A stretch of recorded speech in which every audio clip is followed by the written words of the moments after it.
Hello everyone, and welcome to this live stream on our YouTube channel. It is on the owner's YouTube channel, so to say, but it's not all about me today.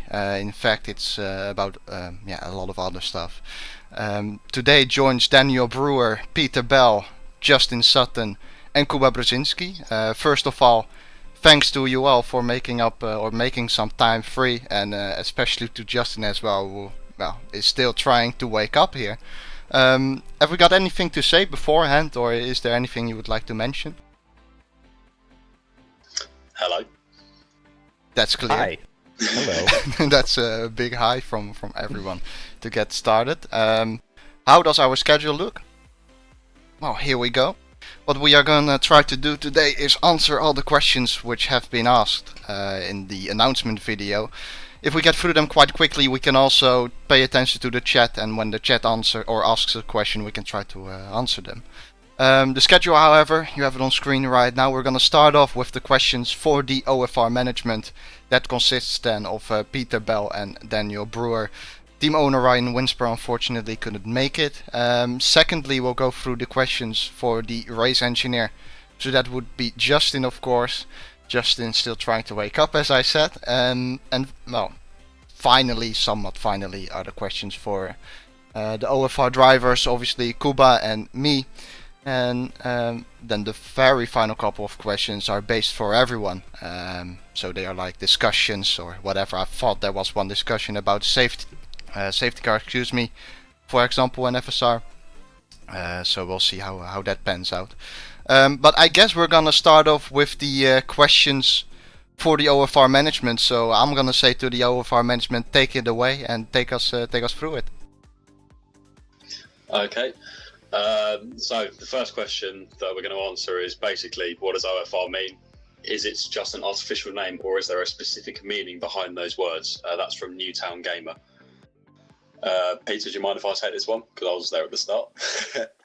Yeah, sure. Basically, it was the start of 2014, and Ryan Winsper, who obviously can't be with us, decided to start a team up in FSR. And he was thinking about a name, and we've been mates since 2010, so I decided to help him a little bit, and I came up with the name Origin. He liked it, so he picked that up. And then at the start of 2015, in came Peter. And his it's your website, right? That's called Front Row Racing. Yeah. Yep. So we basically combined the two, and that's where Origin Front Row Racing came from.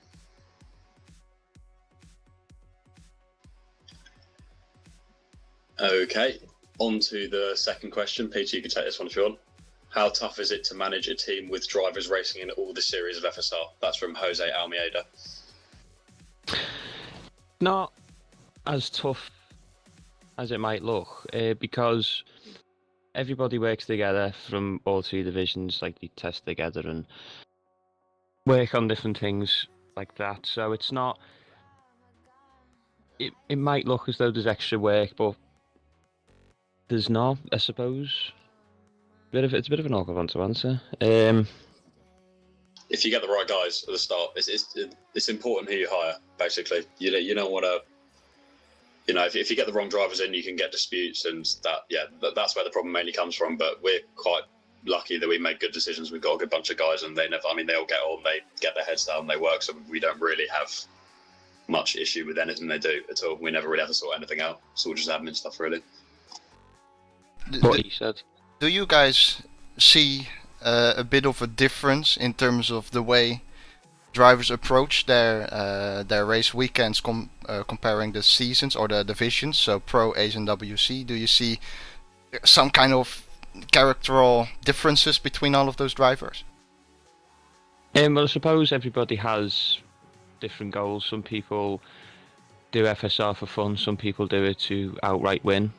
But what I have noticed is that I think most people that we do have, in fact, I think everybody that we have, you can see that there is good commitment from them all, which is obviously very key, because there's no sort of, not half-hearted, it's, do you want to get it right, so to speak. But everybody, I suppose everybody does things slightly different. Like there are some differences. Um, People who do more laps than each other, for example. Obviously, strategies between Ace and WC are the same length, so the strategies are the same, but in Pro it's slightly less. So I suppose obviously there's the way to work out a strategy for them, but on the whole, nice to see that everybody does put in 100% effort when they do practice, and that's what's key in the end. I think also there's a slight difference in what people focus on depending on what they feel like their weakest field is. So I don't know. Let's take Jeroen at, I don't know, Spain or something. He might have been, let's say, struggling with tyre wear, so he focuses on his race pace. He focuses on setup time to develop a setup which allows him to use less tyre, basically. Whereas you compare that to me this season, last season I was terrible in quali, so that's mainly what I've been focusing on because I know the race pace is there. So you might find people focusing on different things, basically to sort of bring up their average, to make them less, not less weak, but to try and develop their weakness.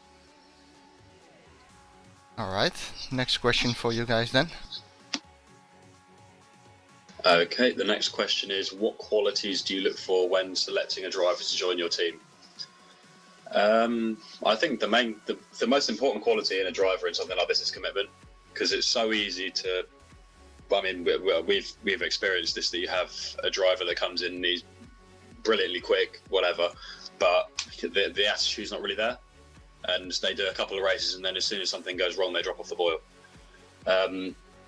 But then again, you can't really see that when you're selecting a driver. So I think the main thing is it's nice to pick up drivers from that have already raced, because you can see consistency, and that's the main thing. You don't. It's all well and good being fast, but if you're inconsistent, then doesn't really work out. Peter, what's your opinion? As Dan said, I think commitment is main thing. Obviously, we need guys who are good. Same time. So, but anybody who's raced an FSR will tell you that to be successful, you will need to commit. It does take a lot of effort. It does take up a lot of time, especially in the week. And obviously, they've got to have the right pace to be successful. So it's a combination of the two, which are the key to what we look for when selecting drivers.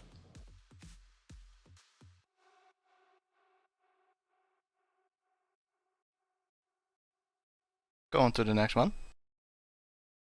Number 4, is there prize money for drivers / constructors championship in FSR, and if so, how much? And that's from username Freaks. There is. How much depends. Depends on how many. Also, only in WC, right? Oh yeah, sorry, it's only in WC, yeah. How much, it depends on. It's all pooled together. The prize money, as Jerome just said, is only in WC, so the combination of what we get from Thrustmaster, who sponsor the league, and entry fees across all 3 divisions, and it's divided out depending on how many points a driver scores. So on average, the last few years it's been roughly about €2, €2.5 per point. So so if a driver scores 100, chances are he's likely to earn 200. And are there any bonuses for a team, for example, or even for a driver when accomplishing something? Well, each team does things differently. Some, when signing a driver to WC, some may negotiate an amount up front. Like that might be €50. So like they might say €50 up front, you'll get money per point, and then depending on how many wins you score. So everybody does it differently. I can't speak for everybody because it's quite difficult, and right. A lot of teams keep that type of thing close to the chest in terms of what they offer different drivers. But you will see teams offering upfront bonuses. Some may only get €1 per point. It just depends on what they agree with their team. Isn't there also if you I might be wrong here, but if you win FSR, you win some sort of equipment or something? Crossmaster, am I right in saying that? I think what Thrustmaster gives the league is auctioned off. Okay, my bad. And trophies, right? Something. Yeah, and you get a that's what I was trophy about as to well. say. Yeah. I'm sure Kuba can You send get me a the trophy screenshot or as well. something. Top 3 drivers in World Championship get a trophy, and the winning team get a trophy. Right. Question number 5. What is the role of management in FSR? Well, we sort of set everything up for everyone to use, don't we? Pretty much. We keep control of, well, I mean, I say keep control, it's not like they ever really do much wrong anyway, but, if there's an argument or something, then we sort all of that out. We sort out drivers' licenses, we manage the teams on GP cars, that's the site which does all the results and entries and everything for Formula Sim racing. We run servers, TeamSpeak servers. That's pretty much all, isn't it, really? We do appeals as well. So if there's an incident and we don't agree with the race director's decision on it, then we will do that. That's pretty much it, isn't it, Peter? Yeah, pretty much. I think the other questions we've been asked before have answered it as well. Yeah, exactly. And finances, how? Yeah, is it? I wouldn't really call it. Is it tough to keep your head above the water? But do you make a bit of money, or is it perfectly in balance because you spend and you earn? How is it in that regard? Yeah, well, it depends how well you guys do. Well, to be honest with you, you can in a lot of ways look at running a team like a business in some ways, because money generated from, again, this is going back to question 4, money generated from what the drivers earn. If a certain percentage of the points of the money goes back to the team, for example, then that's what the team can use. So when you think about like yearly expenditures, obviously there's the server for testing, and there's TeamSpeak, and some obviously have websites / forum / some form of file hosting, and there's probably expenditures for different things. Like I said, it's depending on what each team does. Everybody does it differently, so again, I can't speak like I have 100% knowledge of the subject because I don't know what everybody does. And again, some teams also have sponsorship that they can earn money from. It might not be a lot, it might only be a couple of quid, but at the same time it's still money generated which can benefit the team. So you try and aim to balance the books throughout the year, what you earn to what comes out. You'd like to at least break even or slight profits, or you never know, it's something could happen and you could end up putting your own money in. I think for us, we're not really here for the money. Obviously, it's a nice perk, but no, of course, that's win the best. Yeah, exactly. But I think obviously I'm just trying to explain the inner workings of what you need to put in and what you need to take out and things like that in terms of money wise, because the unfortunate thing is that whichever way you look at it, money makes the world go round. Yep. And how about the next question? I have to say something before we go to this one. In the beginning I understood this question wrong, but I think it's actually quite a good question for you as well. The question was actually for Kuba and myself, but I understood the word talents wrong. I thought the talents were us, and whatever. How would you answer this question? If sim racing was blown up and got really popular, in which it formed into some sort of e-sport, would you take your talents full time? Question. Well, from a management perspective, it depends, I suppose. Obviously, if we are talking, so we're talking in a world if esport got really popular, I probably would. Because That's obviously if there was enough for me to sort of survive on, for me personally, as team management. Because obviously I could imagine if sim racing did blow up into some sort of e-sport, it would be the drivers who would benefit the most. Whereas from our perspective, it may take a little bit longer, because the vast majority of prize money would go to the drivers. So unless it actually worked out that, yes, all of us as management can actually earn a living wage and do quite well from what we earn from sim racing as an esport, then I probably would. I'd probably do it full time. You'd definitely find that you'd be a lot more into it because you'd have a lot more time on your hands, for example. But I think if we're talking about it, I'd definitely consider it if there was something in it for me. I think from a management point of view, it's potentially even more of an attractive idea than it is from a driver point of view, because the thing that I compare this to is Counter-Strike pro players. They have to, I mean, they literally have to do 9-10 hours a day, don't they? And I wouldn't want to do that. From a driver's point of view, I wouldn't want to sit there, because I mean, the reason that I do this is because, you know, it's like a passion, and being forced to do it that many hours a day, eventually I'll fall out of love with it. But from a management point of view, I think definitely feasible, as long as these guys are up for it. But that's where it comes in, because it's not like you're doing it 9 or 10 hours a day and not getting anything out of it. You're talking about a world where you would also like earn maybe even 25,000 a year. You know what I mean? That's like probably the standard living salary for a year. So that's I think it's talking in that sense. And that would be 25 grand a year. Yeah. I think if it was to be 25, I think if it was to be over 20,000 plus a year that I personally would earn out of it by doing the role, then I'd do it. So I could live on that. Next one. This is the final one for you guys, but it's quite a long one as well. Within a team, it is obviously important to have drivers. How would you go about getting drivers? So is there some sort of young drivers academy in which you are kind of watching their performances? And if a driver wants to be within your team, how would they go about doing so? That's from Lorenz Doherty. Who's an FSR driver, by the way? So. He is, yeah, an FSR driver, Pro Series, I think.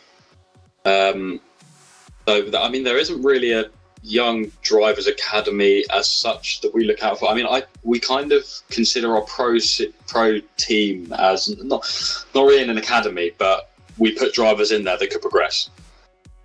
So obviously, you know, the big stage is World Championship. So we only really accept drivers that have what we believe is a good talent.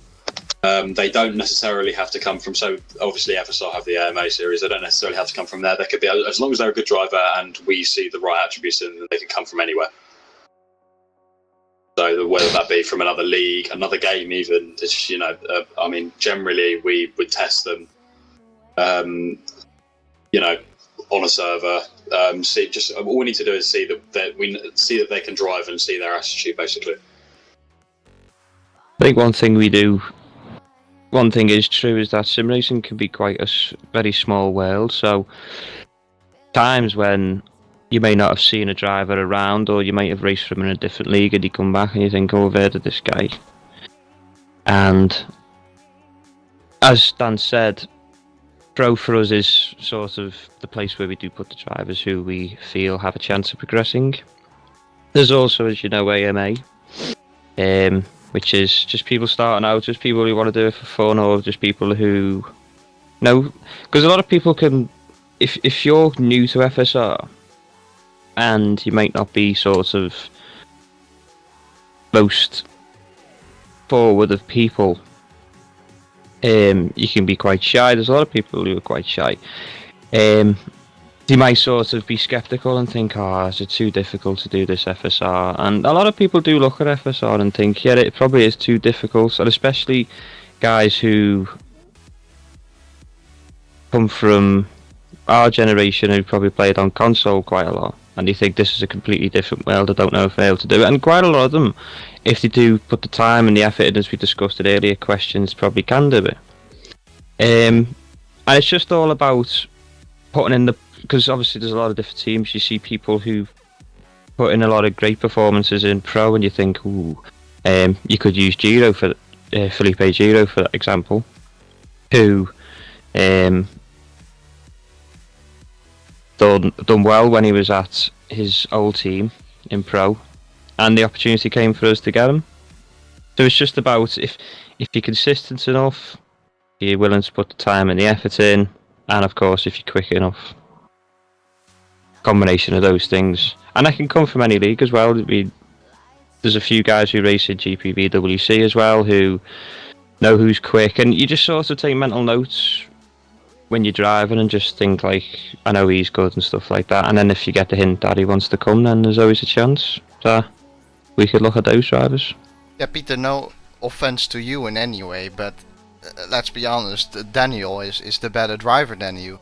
So during testing, of course. No, listen. During testing, it is important, I think, to have some kind of guy in the management who can visually judge whether a driver is really good and has potential. And I think that Daniel has a better shot at getting that insight compared to you. So I think it's also important to have multiple people then in the management, as you do a fantastic job obviously, but Daniel as a driver himself probably knows more about the driving and see if someone is suited for the team. Yeah, definitely. It does take more than one set of eyes to do it, but I'm just talking from a general perspective of, the guys who race in different leagues and stuff. And I just to have I can judge drivers as well. I just want to get that out there. Yeah, I'm probably the slowest person here. Oh, that's actually true. Yes, you're not in the management. Right. I think is that it for you guys? No, we missed the second part of that question. If a driver wants to be within your team, how would they go about doing so? I mean, like literally just message. I mean, even if you message one of the drivers that you've spoken to before from OFL, then they can pass you on to one of us. But generally, message me or Peter. We're signed up on the Formula Sim Racing website. We both have Skype. It's not. I mean, we're not going to buy. We're nice people. We're not going to bite your heads. Yeah, exactly. We're not going to bite your heads off. We're nice people. At the end of the day, wow. No need to say no. Justin, Peter, when I wasn't driving well enough at the beginning, you were threatening me that I wouldn't get any money and stuff. Come on. I did no such thing. Okay. Yeah, everybody who's listening, I have not now or never threatened Mr. because I want this to be put down people's throats after that little dig. No, I have not now or not since threatened anybody to withhold money from poor performance. Yeah. No, honestly, Peter and Dan are both nice guys. So is Ryan, but Ryan is right now with his sister to the McDonald's or whatever. So that concludes it, yeah? Yeah. Alright. So, having a look at the schedule... Isn't his sister at Ron Squire? Let's not go that way. Looking at the schedule, we've just had the first questions for the OFR management. We'll definitely speak to those guys soon, though, when we get back to the questions for everyone. We're gonna go to the second bulletin point, though, and that is the questions for the race engineer, Justin Sutton. And I hope that Justin has woken up in the meantime and is ready. Oh yes. Oh yeah, I got the Horner leg bounce going. Right, I've got so much caffeine now. Justin is fully awake after drinking 4 liters of coffee and energy drink. You've got the document in front of you, right, with all the questions? Yep, I sure do. Well, let's head for the first question then, right? Okay, so the first one is from George Day, and he asks 2 questions. What is involved in race engineering in FSR, and how similar is it to real race engineer talking to the driver, to a real race engineer talking to the driver? Also, what kind of setup in terms of windows open, etc., when you're engineering? It's tough to say how close it is to real race engineers, because of course I'm not a real race engineer, but it is... it's very similar. I get the impression that before the radio bans in F1 that they were doing a lot more talking. I mean, in similar to a real race engineer, I try not to talk to Yaron in the corners. You know, I try not to bother him when he's in the middle of a battle or when he's focusing on building a gap or anything like that. I try to talk to him when it's, you know, the most opportune time. So yeah, in that way, it is very similar. You know, he's not in a real car where, like, you know, he's feeling the G forces and having trouble breathing through high speed corners and stuff like that. It's not that type of thing, but at the same time, I still just want him to be able to focus on the job at hand. So I try to talk to him as little as I can. Yeah, if I may interrupt. Yeah. You say you try to talk to me as little as you can, and that's obviously true. But I think, Justin, if you were the engineer of Kuba, for example, I don't think Kuba gives a single damn about that at all. I think you can just talk to Kuba wherever you want. Correct me if I'm wrong, Kuba, but yeah, Kuba is not the kind of guy who is really easily distracted. I think he can even sing a song while he does his hard lap in qualifying, and it will still be fast. Whereas if I tried to do that, I would be in every single wall, I think. So yeah, from that perspective, yeah, it depends as well on who you engineer, of course, you know. Right. Yeah, but yeah, I think, you know, the safe choice is definitely going for as little talking as possible, and then, you know, you can adjust from there. But yeah, I mean, it's pretty similar. You know, we talk about the strategy, which is maybe something that doesn't happen quite so much in real racing. I don't think the drivers are brought in on strategy discussions mid-race. Whereas, you know, people that are familiar with Yaron's videos and stuff like that, they may have heard us talking about the strategy before. You know, he'll say, "I think I should pit next lap," and I'll say, "Yep, I agree. I think you should pit next lap," and that sort of stuff. And you don't really see that too often. At least in F1, you might see it in the lower feeder series and stuff. I mean, we've seen what can happen when a driver decides to pit all of a sudden in real life racing. You know, the tires aren't ready and stuff like that. Thankfully, there's no problems like that in FSR. So it does have its differences, but at the same time, it definitely has its similarities as well. And as far as windows that are open, it is a lot. The main thing that I have open is the Google document of all of our practice sessions with data and telemetry and setup information and stuff like that, which I go off of to kind of have a benchmark, so I can say to Yaron, oh, your front left tire is 2% worse than simulation and stuff like that.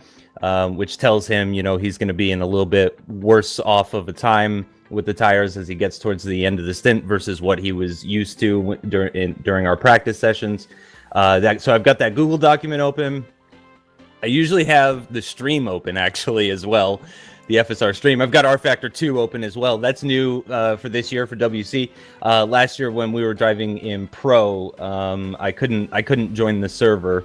But that's different for WC. The race engineers are allowed to join the server in rFactor 2. So rFactor 2, Google Drive. I've got the stream open as well.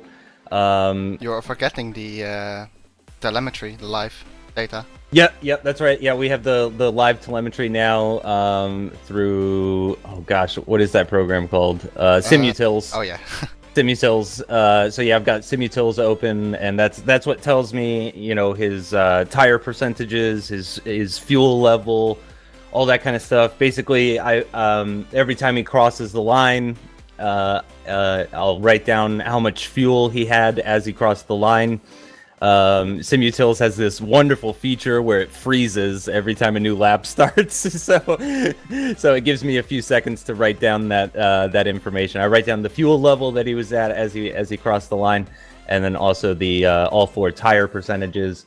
And I write that into the same Google document that has all of the practice session information, so that I can compare them side by side, and then. I've got TeamSpeak open, of course. Trying to think if there's anything else. I mean, that's the big stuff for sure. Sometimes I'll have a track map open, but usually by race day, I've got the track pretty much memorized, so I can say, you know, oh, this one's turn 3, that one's turn 7, this one's turn 10, etc., etc. So a lot of times I'll skip the track map, but yeah, those are the big ones. Having that Google document, rFactor2, TeamSpeak, the simutils, that sort of stuff. That's definitely what's most important. All right. Now, there was one question or one person who couldn't resist asking a question not related to FSR, but go ahead and answer. Yeah, I think that's Gunnar Nienhaus from the AOR Pro Mazda days. He was asking if I was going to be coming back to the AOR Pro Mazda League, which is now the AOR Formula Renault 2.0 League that FizzyFan does. And no, probably not, just purely because I don't really have time for it these days. Jake, who's the new commentator, great guy. We just don't. We kind of have clashing schedules, and he's really taken over on that side of things. So yeah, I mean, you know, it's up to them basically to find a co-commentator for him that can, you know, work with his schedule. And I think, you know, Fizzy's been doing the co-commentary recently, and he does a great job. He doesn't think he does very good commentary, but I think Fizzy does fantastic commentary. I think some of the best commentators actually are the people that don't speak English as their first language. I think your own is fantastic at commentary as well. Yeah, it's he's good, but yeah, I probably not just purely because of scheduling issues. Just didn't have the time for it. And then the next one. Did you ever have the feeling that in a race there was too much happening and you couldn't keep up with your brain, or are you very well prepared and organized that this won't happen? Is there any chance that we see you as a guest driver or something like that in FSR race in the maybe far future? Yes, from please. Newtown Gamer? I don't know. Maybe that's something that might happen. I still haven't even driven the FSR cars. I obviously have them. I've got them installed on my computer, but yeah, I haven't driven it myself. I'm very much I don't know. I'd probably qualify near the back, and then possibly get into assuming this was pro, I'd probably qualify on like the back row, and then just pedal around at like a second a lap slower than everyone else, but yet somehow still get, you know, 10th position because everyone else is crashing and whatnot. That tends to be my approach. So I'll take care of that second part of the question first. But as far as yes, yeah, I've definitely been in situations where it feels like, you know, oh my gosh, this is too much. But I'd say the more common scenario is when you have to make a decision. That's when the pressure is really on as an engineer, when you have to decide, when you have to go off script. You know, we go into a race with a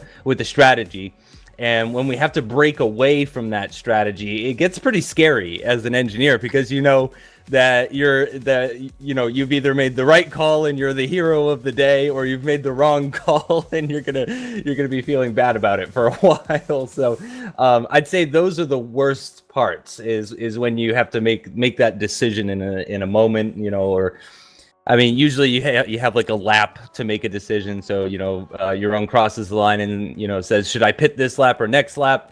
That gives me, you know, the average lap I would say is minute 20, minute 30, minute 40, about a minute and a half or so. So that gives me a minute and a half to try and figure out, you know, the gaps and what tire he's going to be going on, and whether or not I think other people are going to be pitting. That's really the kind of like panic moment is when you have to choose A or B, you know. Is there one of those panic moments which you can still remember a bit, or has that faded away?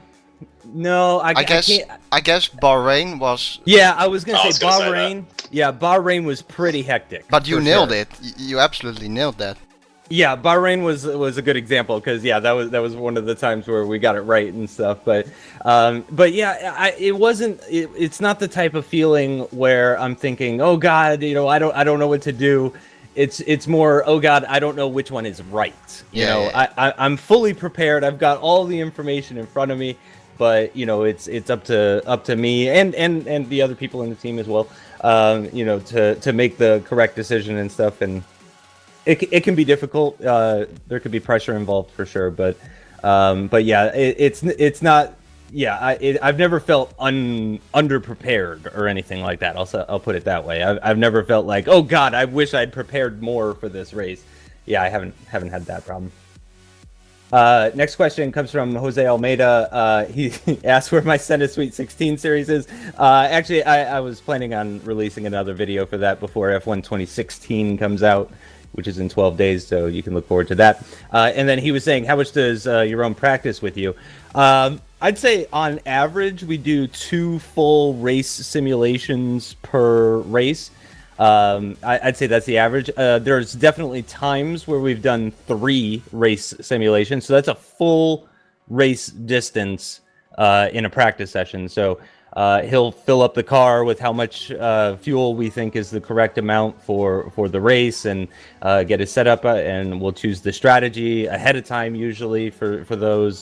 Sometimes we do change the strategy partway through the practice session, but usually we pick a strategy, we stick with it, we set targets, like we want to try and pit on this lap and this lap and this lap, and we see how that goes. But yeah, I'd say on average it's 2. There have been times where we only did 1. Yeah.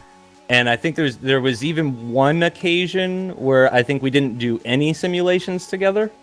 That maybe, but I can't remember. Yeah, I think that was just one time. And that might have been because of when I was moving earlier this year. I think that might have been the one, possibly. Maybe. Yeah. So usually it's 2 full race distance simulations. We want to aim for at least 2, because it's always nice for me as well, to have one when you are at the beginning stage of creating a setup. When you do a full race simulation, then you know what you have to adjust, and then when you are finished with adjusting and you think it's better, you do another race simulation to confirm that it's actually better than the previous one. Exactly. Yeah, you really need 2. And you might think 2 race simulations is twice as good as 1 race simulation, but no, it's more. It's like 10 times better than just doing 1 race simulation, because like your own said, you can kind of confirm the changes that you made, if things are better or worse versus when you started.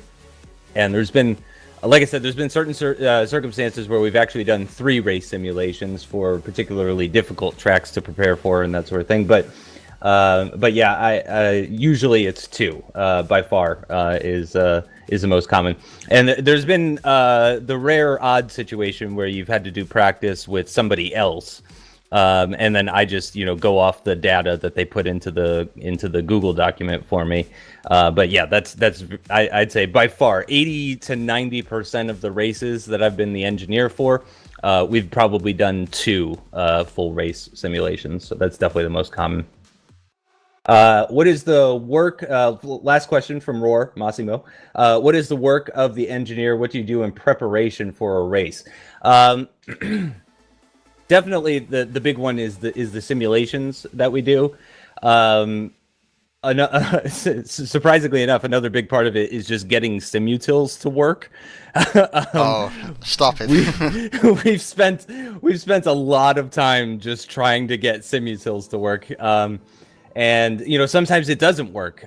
We think we've got it now. It's worked every time since we've figured out what the problem was, but that was a big part of it. And if simutils doesn't work, it is a lot more stress on your own. It's not as much stress on me added on. It is definitely a little bit more stress, but it's much worse for your own, because if I don't have the simutils and the remote telemetry, then he's got to tell me his tire and fuel information every lap, or close to every lap. Depends on the track a bit too, because you basically want to tell your fuel level as soon as you cross the line.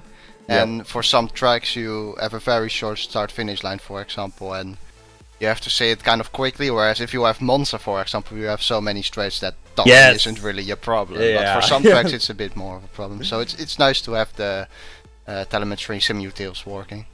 Yeah, because at Monza there's, just off the top of my head, 1, 2, 3, 4, 5 locations, I would say, at least 4 locations on the Monza circuit for you to talk to your driver. But some of these tracks, there's really not that many locations. I think Turkey was one of them, because the start-finish straight really was not that long at Turkey.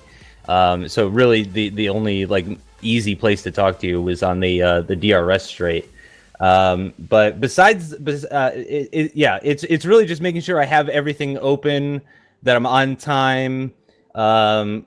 We keep an eye on other people as well. You know, a lot of times during like the qualifying session and stuff, this might not be stuff that makes it into videos and whatnot, but a lot of times Yaron will ask me to find out the top speed information for one of the drivers on the server so that we Or can cut. Yeah, exactly. To check for a cut, to see if he cut in a quality lap, and that kind of stuff. That sort of stuff is a small part of it, but yeah, the main part is just making sure I have all the correct stuff open and ready to go, and yeah, that's about it. That's the main thing. All right. That's it for Justin as well. So Justin has answered his questions too. That means we're getting through the third bulletin point. Thank you, Justin, and we'll hear soon from you again with the questions for everyone. My pleasure. However, I hope that Kuba, our Polish guy, is also here and has woken up.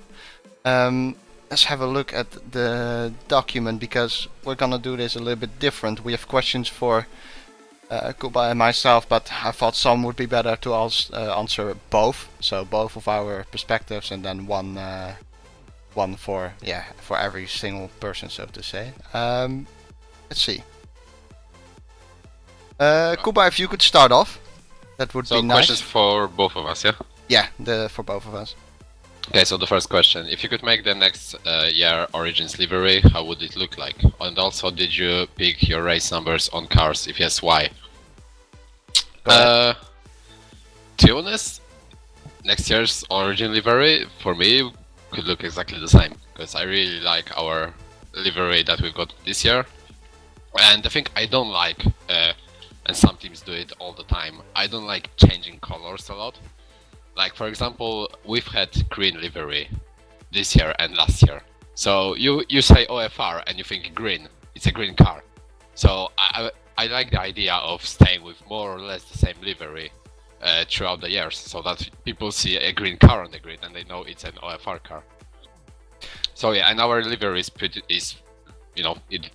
a lot of work was put into that livery, and it's pretty nice. So there's no reason to change it too much.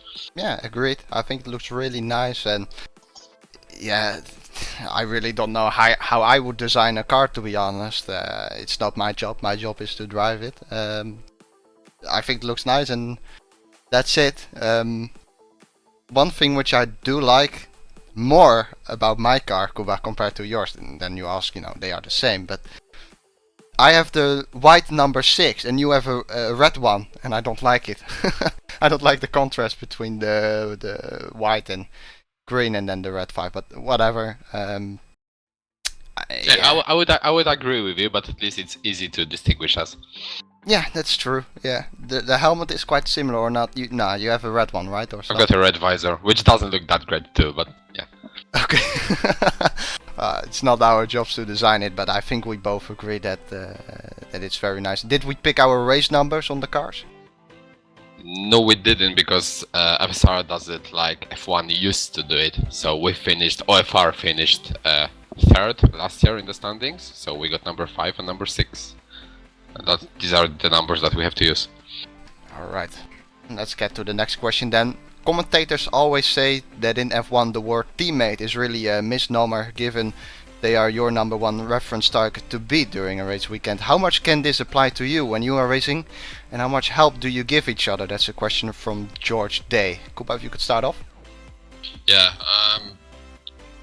obviously your teammate is the first guy you want to beat, because you've got the same setups, you've got the same car, so it's like in real motorsport. You look up to your teammate to beat him. That's the first person you want to beat. But to be honest, when Jeroen joined the team, I really wanted to beat him for some reason. Like, I wanted to beat him more than anyone else, because I don't know what, we started more or less at the same time in FSR, and there was kind of that, I wouldn't call that rivalry, but you know what I mean. I wanted to beat him more than other guys, let's say.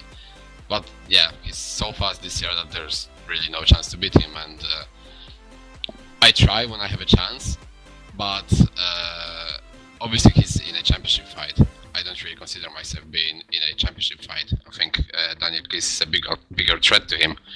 So I'm not gonna let him through or anything. That's not gonna happen, because if I think I have a chance to finish in front of him, I'm gonna finish in front of him, or at least I'm gonna try to. But let's say Turkey is a good example. When I was following you, Jeroen, during the first stint, and you were saving tires or something, and you weren't really that fast, and I thought I had a chance to overtake you, so I tried. Then I think I somehow ended up in front of you. I undercut you or something. So in the second stint, I had the track position over you, but you were so much faster than me that I knew there was no chance I was gonna hold you up for whatever there was left, 40 laps, let's say. So I didn't really let you through. It's not like I just lifted and let you through, but when you just got close to me, and to even hold you off for 2 or 3 laps, I would have to put up a big fight, and we would just lose time. I knew you were gonna get me sooner or later, so it was better to just, give up, let's say, and not lose time. And because I think at that stage you still had the chance to catch Bigazzi, so the team's interest was first there, because I knew I wasn't gonna beat you. So in that case, I'm not gonna do stupid things and fight my teammate when there isn't really any point. Right. Yeah, I think you described it perfectly. It's the same here. For me, the reason, I said it before, the reason mainly to join this team was Kuba. And I always think that as teammates you have to push each other a bit further, a bit beyond the boundary, to really achieve great results. And that is something which Kuba always does, and yeah, same here. I always want to beat him. As Kuba described, it's the guy you always look up to. But at the same time, if he needs any help, then I'll be there for him. I don't know really. If he needs the setup, then I'll give it to him. If he needs anything, I'll basically give it to him, I guess. Let's have a look. How much can this apply to you when you were racing, and how much do you help? Yeah, while racing, it's the same here, to be honest, with Kuba. I will try to finish ahead of him if I can, and I won't let him through. That's something which won't happen, I think, unless there's really a good argument to let him actually through. But I'll always try to battle him, and whether the management likes it or not, that's not my business. I am there to score points as much as I can. And if I feel like I can do that, then I'll take it and battle with Kuba any day. I know that I can trust him. I know that Kuba is someone with great racecraft. But undoubtedly, it can sometimes go wrong as well. But you always have to look at the times when it also went right, in my opinion, not only when it went wrong. Maybe we can crash into each other one day, but maybe that's part of it as well. And it can happen when racing at more than 300 kilometers an hour.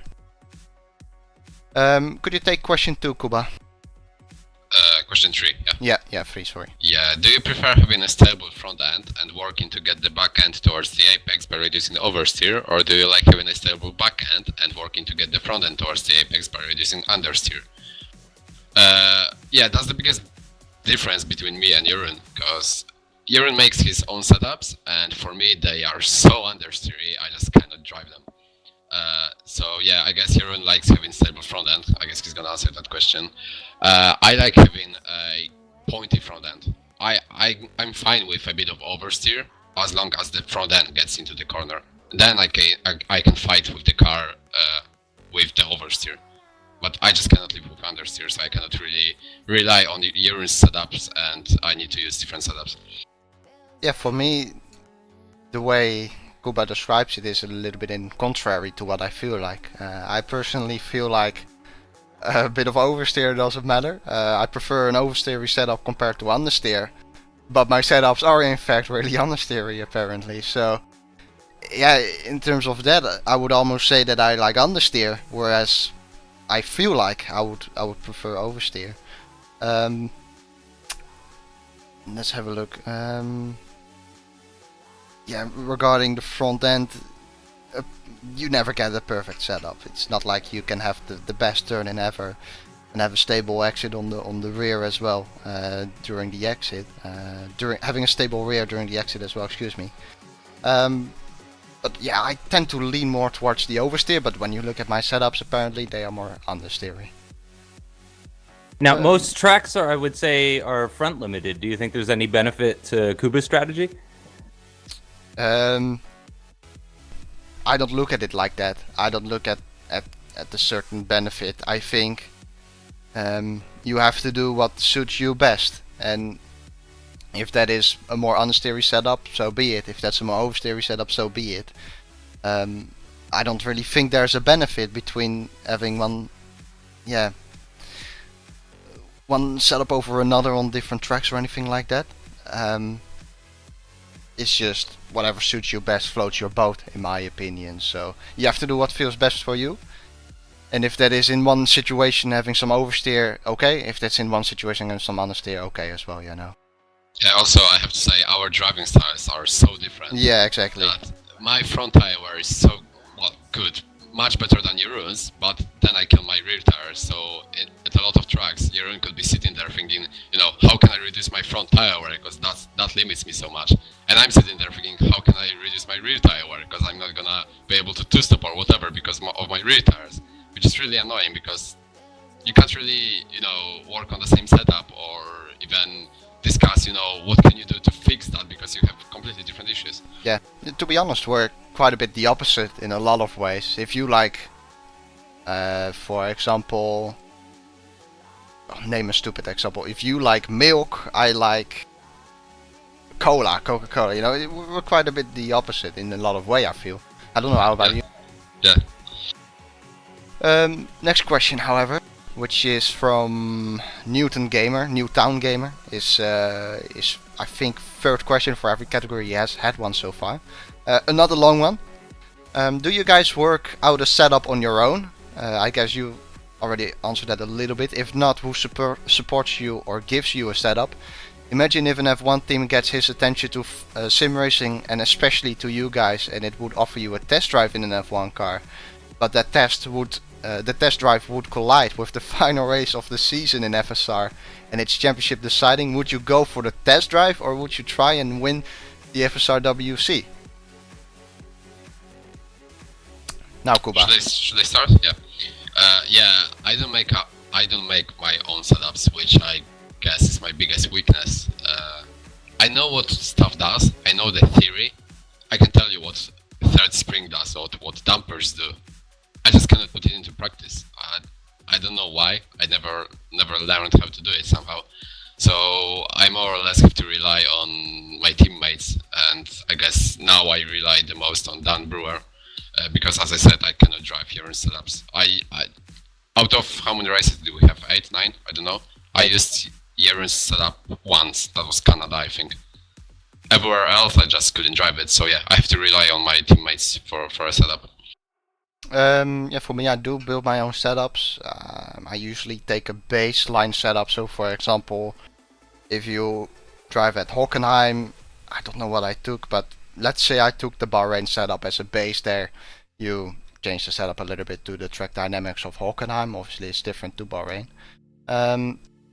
So there is that, but I also take elements of other people, their setups. I try them, I test them, see if they work. If I just open up a setup from someone else and I think that's an interesting value, I'll copy it, and if it works, I'll do it, and if it doesn't work, then I won't. And it's not simply a matter of going out, doing one lap, and it's faster so it works. No, it doesn't work like that. You have to do a few laps, see what the tire wear is like, see what the balance of the car is like towards the end of the stint, because obviously that changes as well. If it is still quicker, then it's the faster way and you feel confident with it, then you copy it. Now the second part of the question, Kuba, would you go for a test drive with an F1 team, or would you finish the final race of the FSR season to become a champion?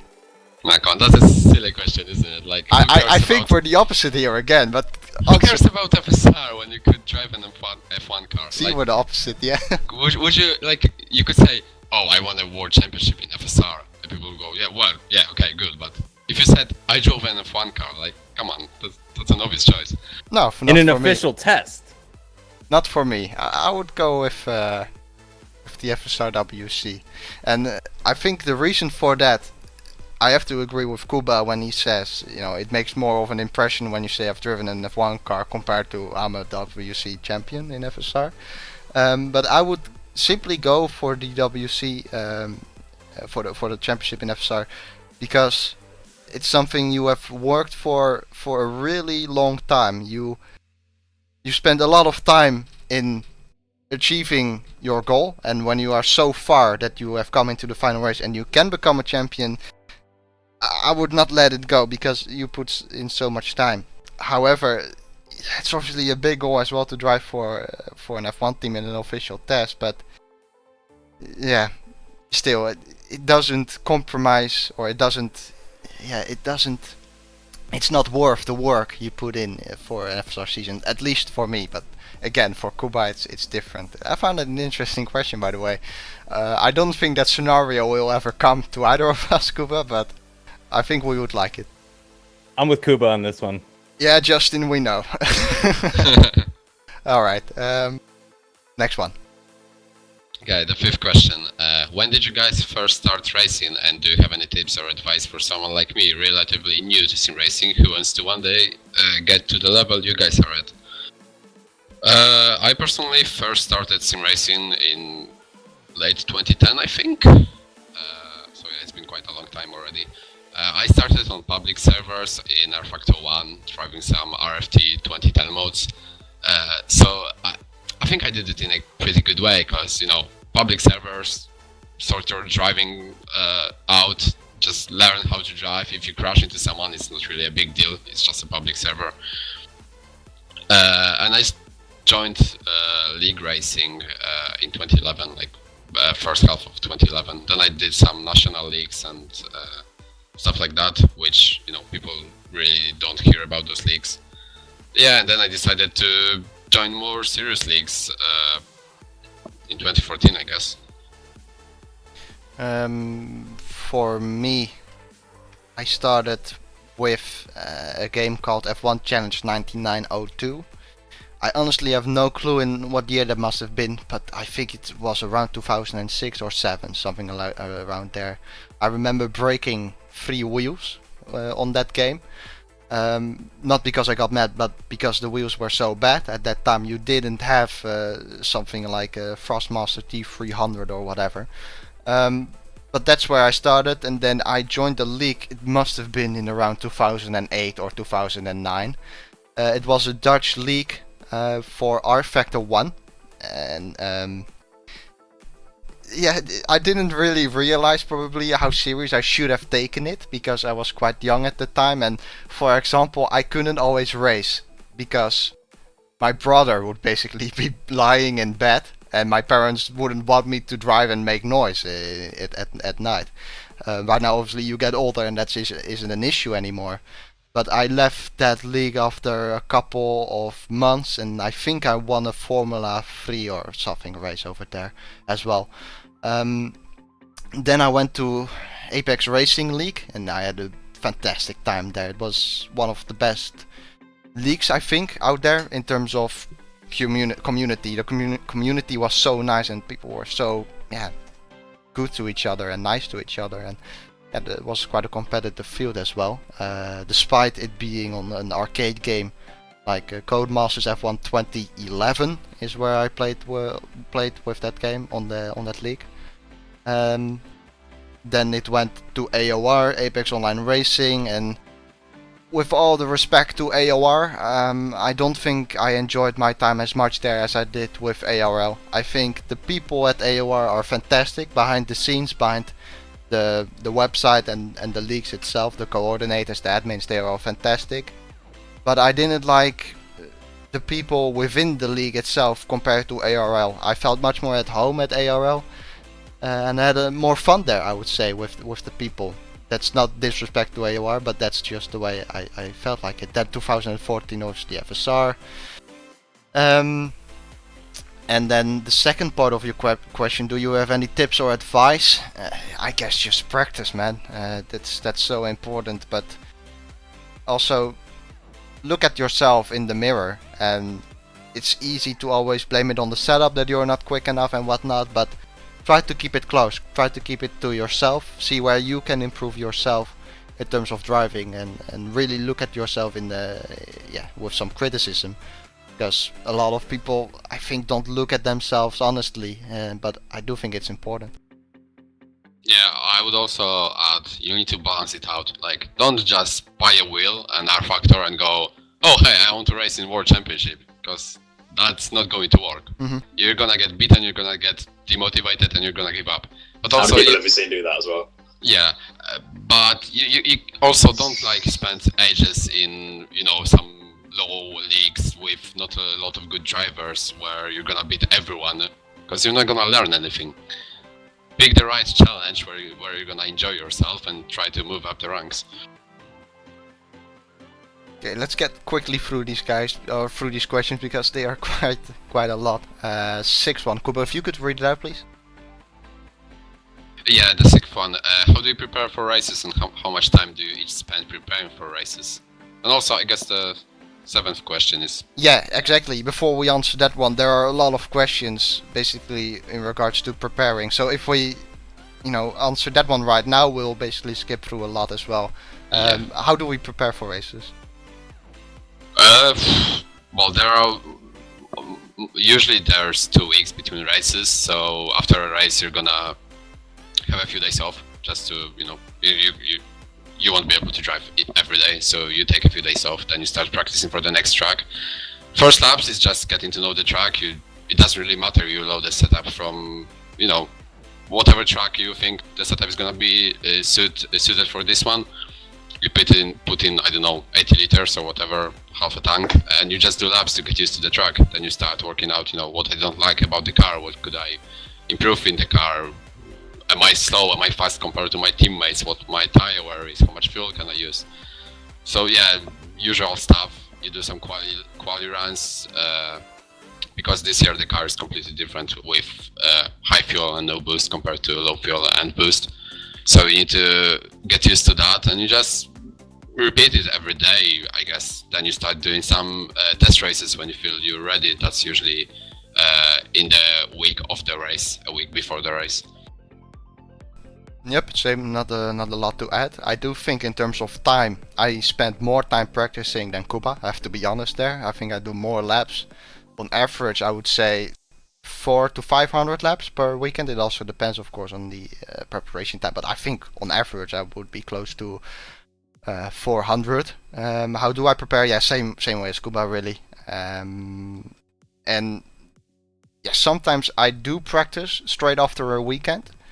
But that's only if I feel bad about the result of the previous weekend. For example, in Australia, I had a bit of a beating where I was leading and then I had a technical issue and later crashed and DNF'd.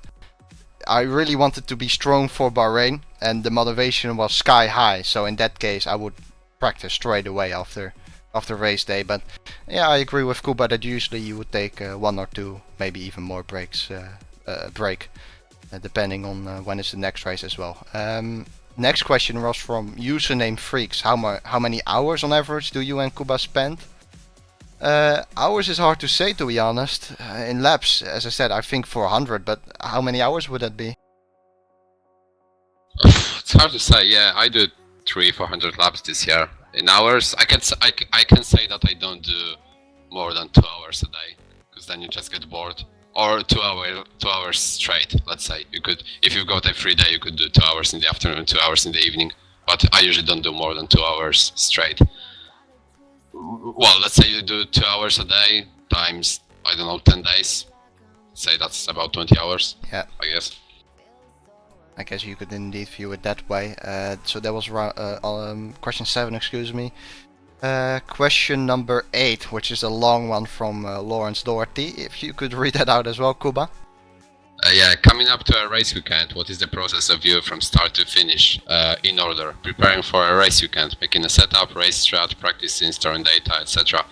Also, could you give any tips for upcoming drivers like myself that you could go towards how they can set up their own car? As from personal experience, I struggle to make a fast setup for my FSR car. I find that the car is slower with my setup than if I were to try it with my teammate's setup.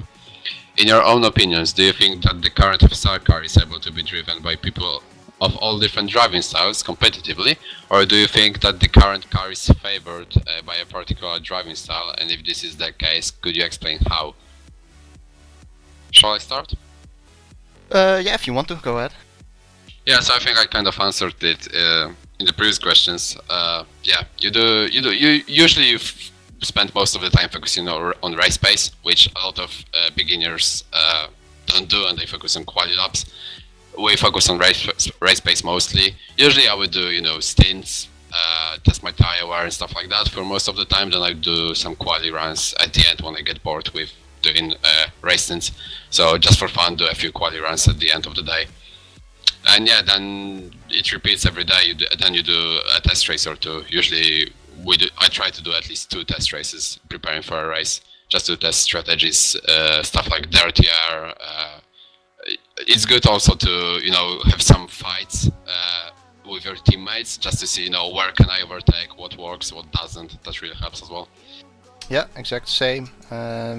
Any tips for upcoming drivers? Pretty much gone over that one as well. I struggle to make a fast setup for my FSR car.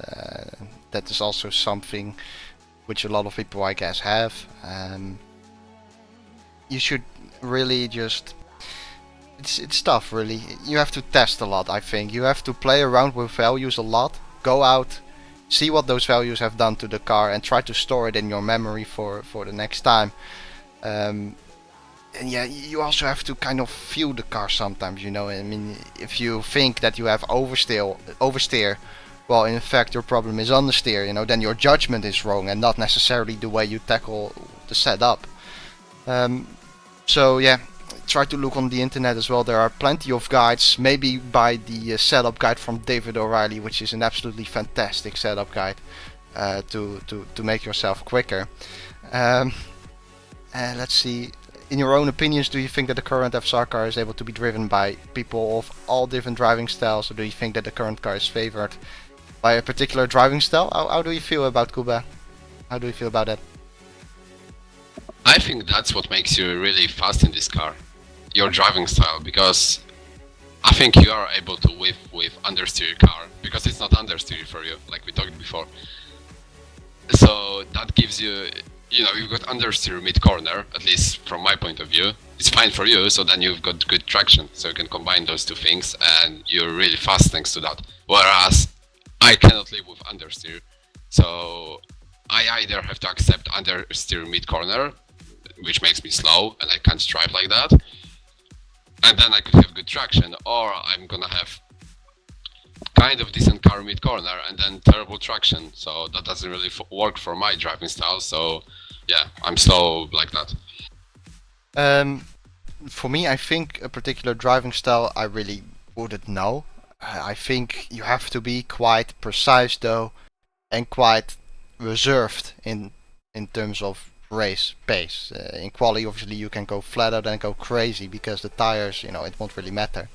The tire life won't matter, the tire wear won't matter, but in terms of a race, I think you cannot push every lap. It's a no-go, really. You have to be conserved here and there. You have to be precise, accurate with your driving. And in terms of a particular driving style, I wouldn't really know, to be honest. Yeah, I guess that's it. Question number 9. This is a question to all the drivers. Okay. How long do you practice every day? Gone over that one. How long did it take to get up to speed?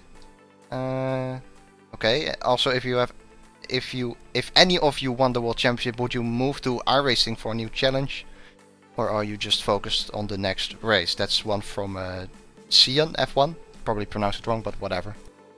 Let me put up the question before we forget that. If you could answer it, Kuba. Yeah. How long does it take me to get up to speed? It's hard to say. Depends on the track. I guess after 10 laps you're pretty comfortable. You can start doing some proper work. To really get up to speed, it can take 200 laps, because I'm gonna start doing laps, I'm gonna do 100 laps, and then Jeroen is gonna show up and go half a second faster than me, and turns out I'm not really up to speed, and I'm gonna have to compare, our replays, telemetry, whatever. And I guess most of the time I never really get up to speed because I never match him, but yeah, it really depends what you mean by getting up to speed. And then the final part of the question, would you consider moving to iRacing or something else for a new challenge and just leave FSR behind? Yeah, but I wouldn't say winning a world championship would have anything to do with it. you either enjoy racing in FSR and R Factor or you don't. It doesn't matter if you win or not. I would consider moving to iRacing if it wasn't for the money and if it wasn't for the fact that I don't really like iRacing's physics. So yeah, if one day I try iRacing again and I decide that I actually like the cars and that money wouldn't really be such an issue, then yeah, why not? You only didn't like them because you were slower than me. No. Shots fired. No. For me, I have quite a similar opinion to Kira. I think the only reason I moved to iRacing is for the competition. That'd be it. Nothing to it. For me, for what it is, it's way too expensive. And overall, I think I think RFX 2 is a better platform for racing, in my opinion. How long did it take you to get up to speed? For me, it doesn't take long, to be honest. If I have the setup right, I think in 25 laps I would be on the pace I would have after 400 laps as well. The only difference is that in between those laps, so in between 25 and 400 laps, I try to make the tires work as much as I can. In terms of pace, I don't think it matters. In Hockenheim, I remember being quicker at the beginning of practice compared to the end. But at the end of the practice, I maybe wasn't quicker in the first lap of the stint, but I was, for example, 6/10 quicker at the end of the stint. So in terms of outright pace, I would say it doesn't take long, but it does take long if you take it in the long term. And over a whole stint you want to be quicker. That takes quite a few laps to optimize everything. That is that one. There is one for Kuba as well, from Jose Almeida. He is referring to a rally driver called Jakub Brzezinski. Do you know that guy, Kuba, maybe? Yeah, I heard about him. I saw some posts on Facebook. No idea, never heard. I don't think that. No, it's not me. I don't think there's any relation or anything. Alright, your question then, if you could read it out. Do you think it is possible to fight Jeroen and win the championship? No, not really, to be honest.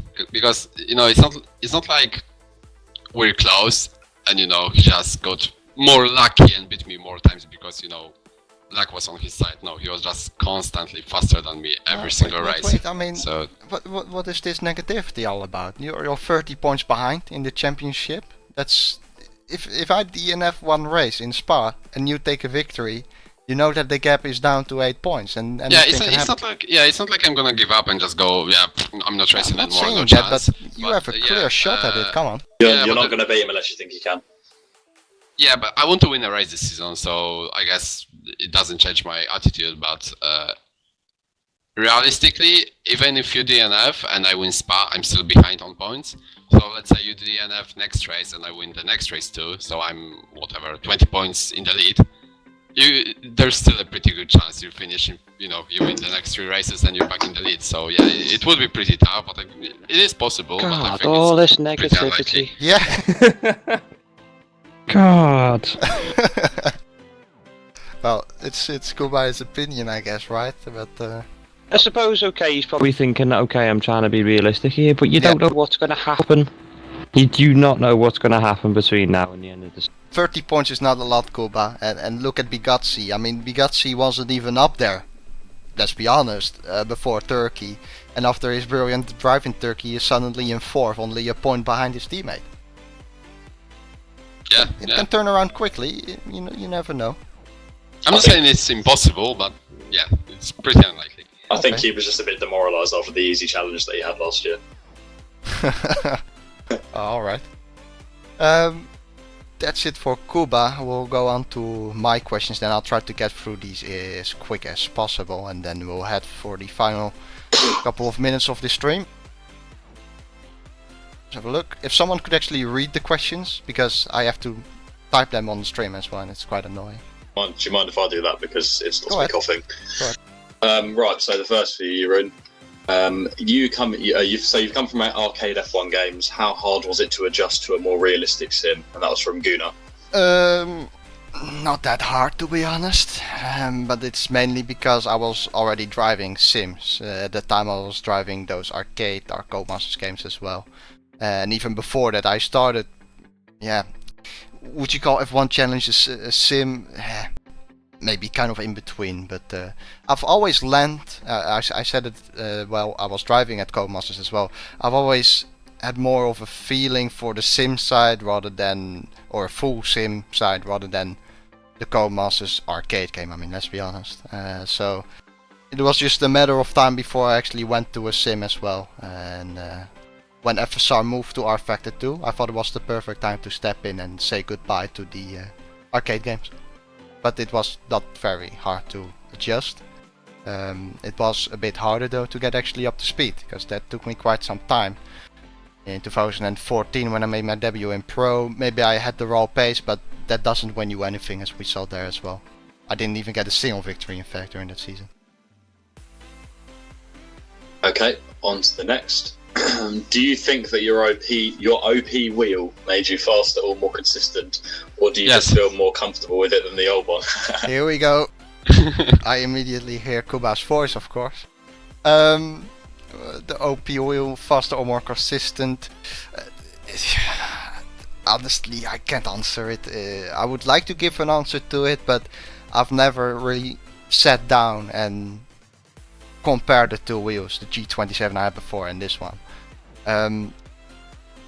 Of course, this one has more feel. You feel more of the track and whatnot. So, in that regard, perhaps it makes you more consistent.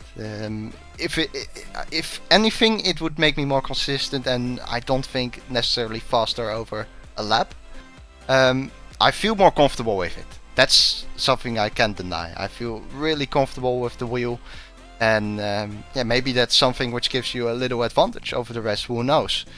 It's something I cannot really answer though, but yeah, maybe I feel more comfortable. It's hard to compare it as well because I have no idea anymore what my G27 is like. However, I also won a WC race with a G27, so you know, I don't know, as I said. Imagine if you win the WC multiple times in the future, would you stay with that series or would you search for another competition like iRacing? A bit similar to what Kuba has already said or answered. I think if you win so much that it reaches a point where you are like, you know, maybe I want to accept a different challenge. I can see that happening to me as well. So I'm not gonna say that I won't move to iRacing, for example, because I probably would have interest in that sim after you win so much, but yeah, at the moment I don't see a reason to go to iRacing at all. I agree with what Kuba said totally. It's expensive, and I don't like the way it drives. Simple as that. Also with this wheel, I feel like R Factor 2 is more immersive for me, and FSR is doing the job perfectly well for me, so I don't see a reason to change. Okay, on to the next question. You really improved a lot since the first season that you raced in FSR. What points do you think you have improved the most from your initial performance? That's from Jose Almeida.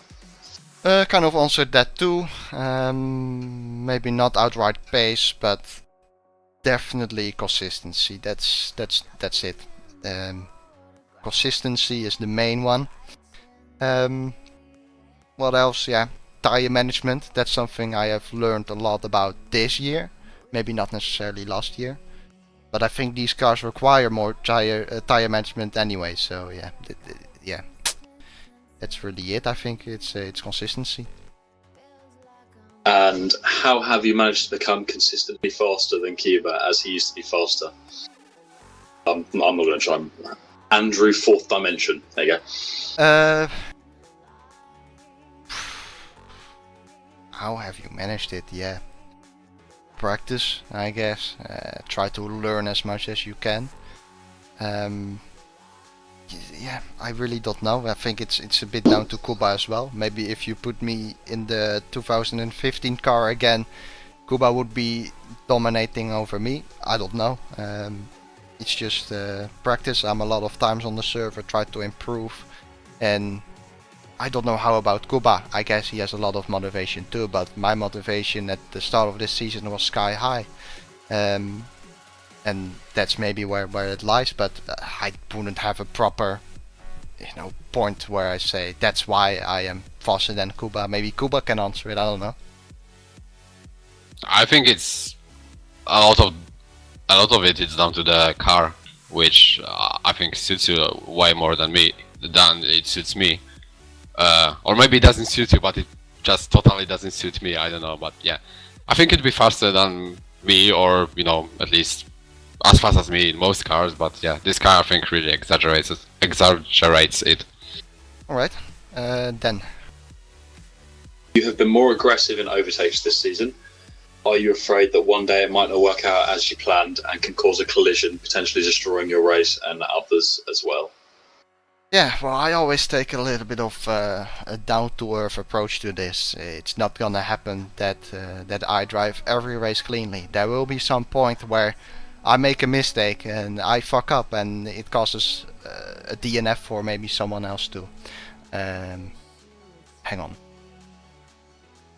the stream. There we go. So, yeah, am I afraid for it? No. I'm not afraid to have a collision with someone. People are usually like, they look at the negative and they don't look at the positive. I've had a few overtakes which worked out quite well as well.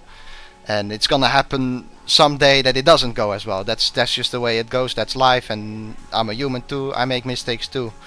But it's about how you recover from those mistakes. I remember in Australia, Kiss basically crashed me out of the race by turning his car on the racing line while we're joining. He said sorry, but I completely forgive him, because it's gonna happen to me one day as well, where I do something stupid and take out someone else too. It's just part of racing, and I hope people are willing to forgive me as well, as much as I did to them. Patel in Catalonia, same story. He went for a massive dive bomb and pushed me off the track, and he couldn't really believe that he did that. But again, it doesn't matter. Keep your head up. I said that to Mo, and don't worry about it. It's fine, because it's gonna happen to me one day as well. To me, I'm gonna crash one day too. I'm sure. Next.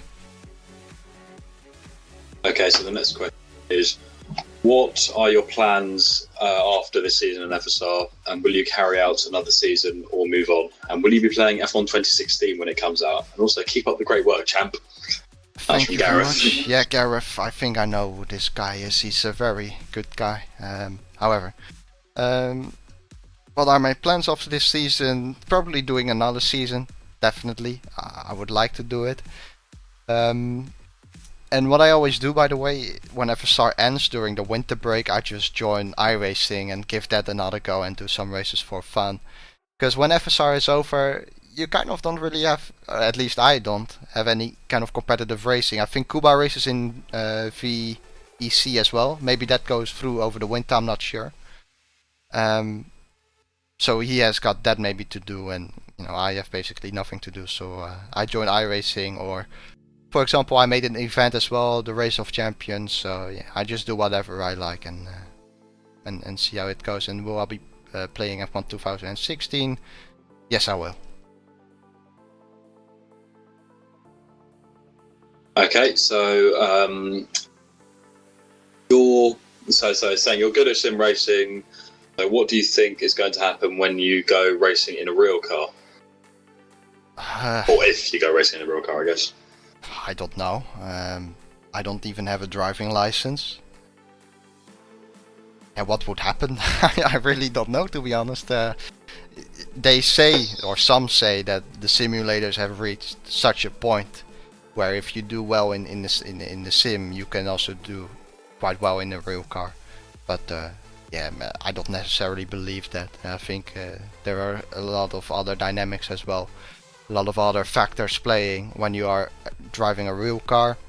I guess the proper answer would be for me to actually have a go in a real car, but that's not very likely to happen, is it? How about Kuba, by the way? Kuba, would you do well in a real car? Dan, how about you?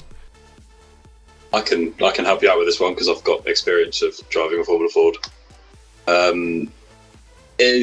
don't know. I think you have when you race, you have knowledge of how to do things. So so Jeroen knows how to take certain kind of corners. Like, but what line do you take around a hairpin, for example? He knows how you should really be overtaking. He knows the rules of racing. But then at the same time, I think there's sort of a physical aspect to it too. So I'm not saying your room wouldn't be able to hack it at all, or Kuba wouldn't be able to hack it, or myself, or whatever. But at the same time, it's sort of, you have to do those things whilst also under the physical strain, and you sort of have to approach it from a different angle because there's so much more introduced. And also, I think when you race real cars, you know less. But you have to remember, when we race an FSR, is that we've got, things up on our screen, plugins showing, tyre wear, fuel usage, all this kind of stuff. And we've got people telling us what to do, where, you don't really have engineers in lower classes in real life, so you're sort of on your own. Yeah. In real racing, though, you get that seat of the pants feeling, which I prefer, and I feel like that's why I'm not very good at sim racing, because I don't have that, and I'm not used to using, just the force feedback in order to feel when the car's about to go and stuff, because you can feel that, in your butt when you're driving a real car, which is the big difference for me. It would probably be a transition. I remember going from, I started out racing on keyboard. In F1 2012. Really?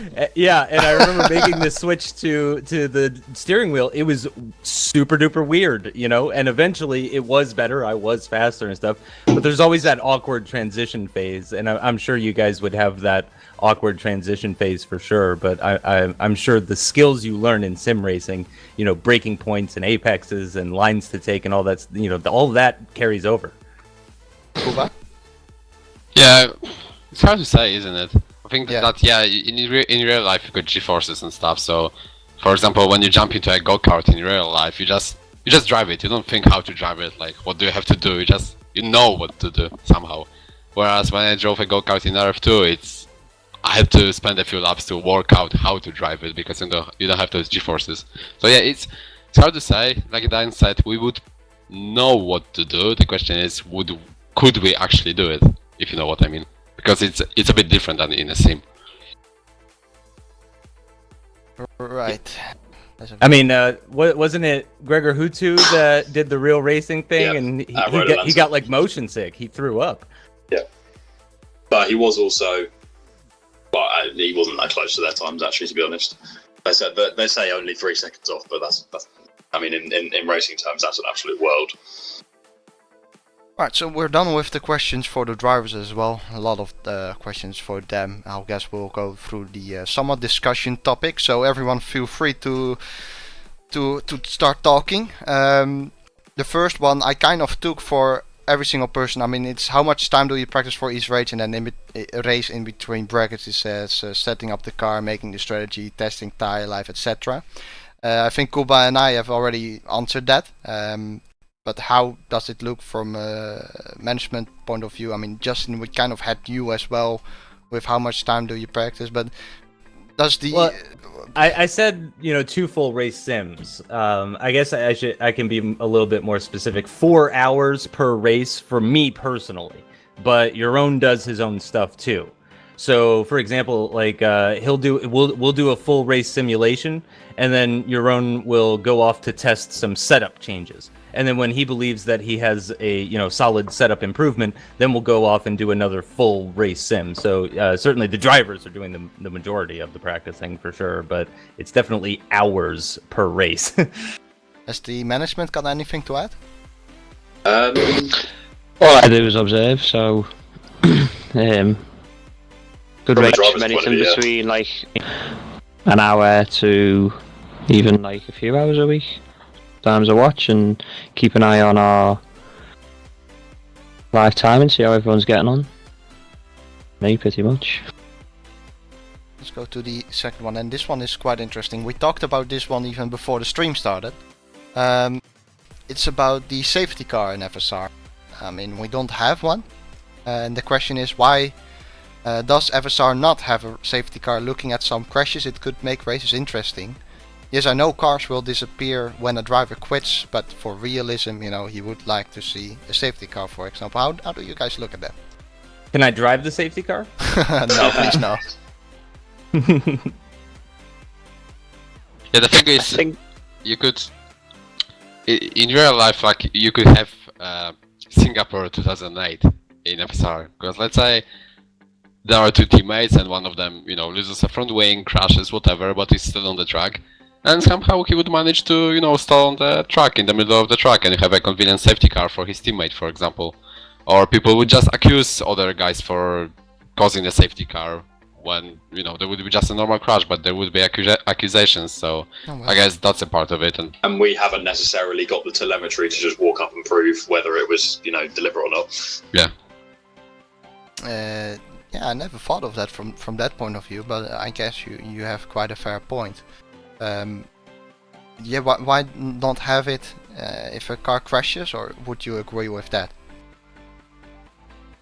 I think in real life, obviously, it's necessary, but do you really want to have a safety car in FSR and you have a race in your back and it's all going great, and then a safety car comes out and you don't win the race? Or would you like when to? You are in second, you would like to see it. Would you like to win a race? Yeah. On the other hand, would you like to win a race just because you got lucky with a safety car? I think it's just more fair not to have it, I think. When you ask yourself the question, is it necessary? The answer is simply no, because we can press escape. So yeah, from that point of view, I agree totally. Peter, are you a fan of the safety car in FSR?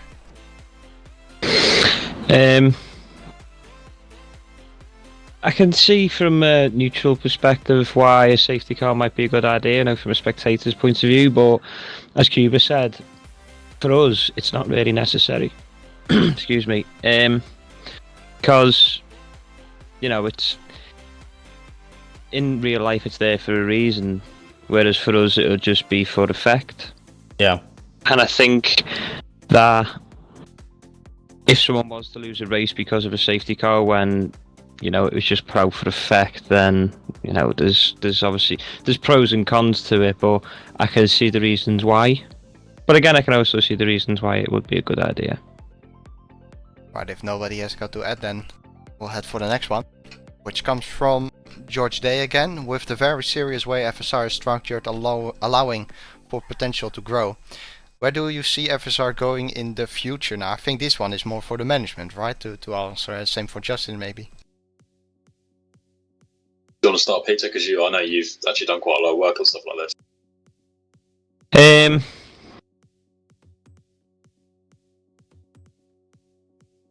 Are going in the future. I think for anything such as FSR, the potential is the potential is there for it to go quite far. That being said, the thing about sim racing, because obviously we've talked a little bit before about if it was to be an esport. The thing about sim racing is that it pretty much tends to be its own thing. It's not sort of looked upon as an esport, so I think there's still quite a long way to go. Definitely a few years before sim racing becomes an out-and-out esport where it becomes quite competitive. And let's be honest, iRacing is a lot further in that aspect to FSR. Yes, exactly. They've already got the head start on us. They've got serious money behind it. Yeah. Whereas FSR doesn't have FSR doesn't have the serious money behind it. But a lot can change. I personally remain optimistic that can in the future develop into something huge. But again, it depends. But the underlying fact behind it all is that it does come down to money, and money's the thing that will make it grow. But without money, we're just sort of season to season, just sort of getting by, so to speak. iRacing's doing the right thing, though, and I think what iRacing does benefits sim racing as a whole. As iRacing grows, FSR will grow with it, because iRacing brings in sim racing spectators and stuff like that, and they've done that by what I think we should have been doing all along, and they're kind of focusing on this now. Is they're trying to attract racing fans, not gaming fans. And I think that's the key with sim racing. If and when, I do think it eventually will, if and when sim racing goes global, I think it's going to be racing fans that are watching it, not video game fans. You're going to have a very different crowd of people that are there to watch sim racing versus the people that are there to watch League of Legends and Counter-Strike Go and all that kind of stuff. It's going to be probably a slightly older crowd, I would imagine, maybe mid-20s to late 20s, something like that. The drivers, of course, will be extremely young because those are the fastest guys. And but yeah, it's just a matter of time, really. I it's almost like it's like a bomb waiting to go off. It's already exciting. The games are already at a level where it looks realistic, it feels realistic. In a lot of ways, it's more exciting than real racing. So yeah, I think it's only a matter of time. But yeah, who knows when that's going to happen? I think Peter's right. It could be a few years still. It might not be till 2020 that we finally see sim racing on ESPN or something similar to that. Sky F1, that sort of stuff. But I think it's only a matter of time, really. Yeah, I think that's what I meant by sim racing tends to be its own thing. Exactly what you said regarding the audience it's going to attract, because esports, as you said, people who watch League of Legends, Counter-Strike, Rocket League obviously took off quite a bit now in that perspective. They attract gaming fans, whereas sim racing is likely not to attract gaming fans. Let's head to the next one. This is something we can go on for hours, I guess. These are quite a few ones, by the way. Let's try to get quickly through it. What's, in your opinion, the best way from literally picking up the game to join FSR? Anyone? That entirely depends on the driver. It depends on your experience before. It depends on how quickly you adapt to the. Well, okay, I'll give an example. In 2014, I think one of the reasons that Jeroen and I found it not easy, but we didn't struggle too much to adapt to it, was actually because the most difficult thing in R Factor 2, which I've seen new people find, is braking. And on that mod, trail braking was the most important thing. And I don't know if Jeroen agrees with me on this, but the most important thing on F1 2012, although the games are they're a world apart, was trail braking. So I didn't struggle to adjust to the braking at all, and then the rest of it isn't the hardest thing in the world. But then I don't know, if you've got someone who's never used a wheel before or something like that, then it's not just the game you're trying to get used to. Yeah. Oh yeah, totally agreed on that one. Should you practice the mod first, or can you trust on your own pace alone? I'd say try the mod first. Yeah, I mean, we saw there was quite a shakeup in people's paces between this season and last season, just going from the previous car to the new car, to the hybrid car. Okay, and has any one of you, this is one interesting one, has any one of you met each other in real life, and if not, would you like to change it? Yeah, but Kuba won't let me. Didn't you meet Chris de Jong? I have met a few people from FSR. Yes, I met Chris de Jong. What was that like? Rob van Starkenburg, who was a driver as well in the past. Felix van Delft I have met, and Danny van der Niet, who is still driving in FSR. Same for Van Delft. What was it like? It's nice, to be honest. I liked it. Obviously you talk to each other and you don't really have a face with that person, but it is not really that. It was just fun that you have something in common. You can talk about something, you can discuss about FSR, for example. I remember we watched F1 quali, and then we just sat and had a drink and something to eat and just have a chat and walk through the city a bit.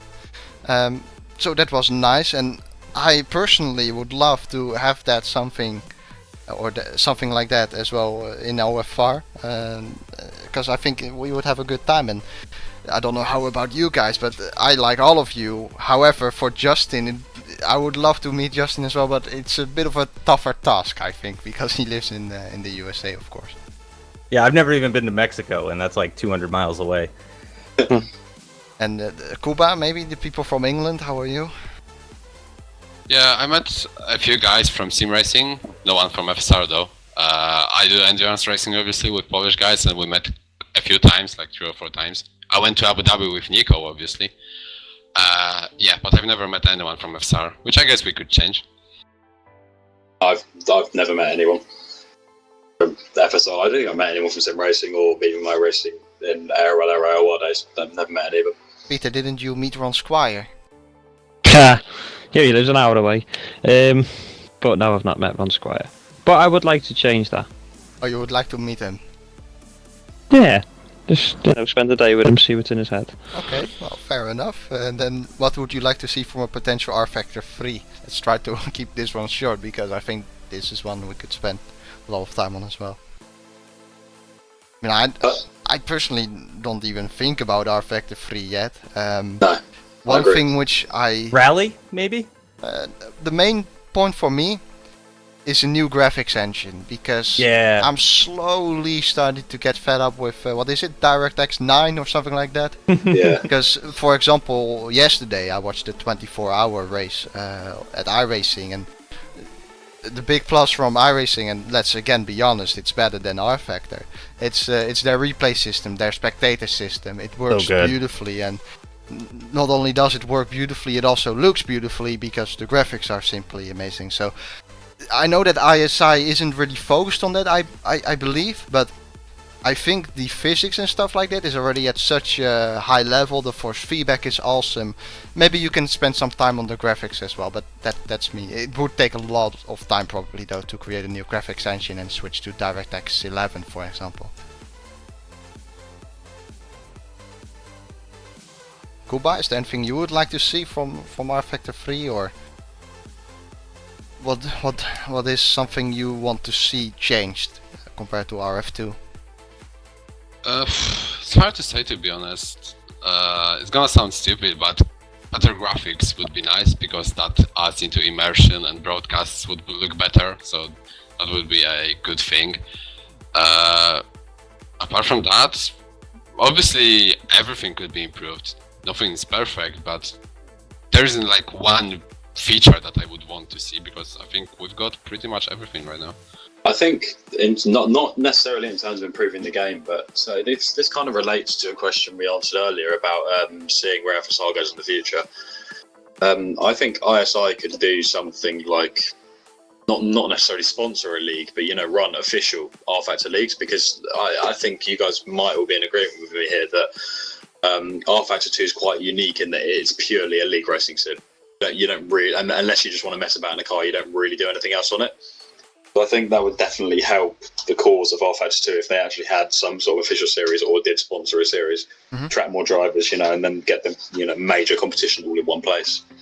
That's why iRacing is succeeding, because exactly. they have the backing of the company that makes the game. So yeah, I can understand that.